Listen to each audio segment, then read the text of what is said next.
راځئ چې په الماني ژبه باندې یو څو مهمې جملې زده کړو. دوه جملې زه وایم، یوه جمله تاسو په کمنټونو کې ولیکئ. موږ چې کله وایو دا مناسب نه ده، دا مناسبه نه ده، دغه جمله په الماني ژبه داسې وایو das ist nicht fair، das ist nicht fair، دا مناسب نه ده. او کله چې موږ چاته وایو څوک میوزیک لګوي، تلویزیون لګوي، په لوړ آواز څوک هم څه شی اوري یا غږیږي، موږ ورته وایو es ist so laut، es ist so laut، یعنی دا ډېر لوړ دی، دا ډېر لوړ دی.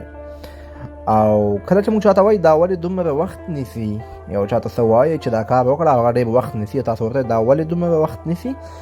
دوستانو دغه جمله تاسو په کمنټونو کې ولیکئ، ګورو چې څوک صحیح لیکي، او که چا صحیح نه ولیکلی زه به ورته کمنټ کې بیا صحیح کړم.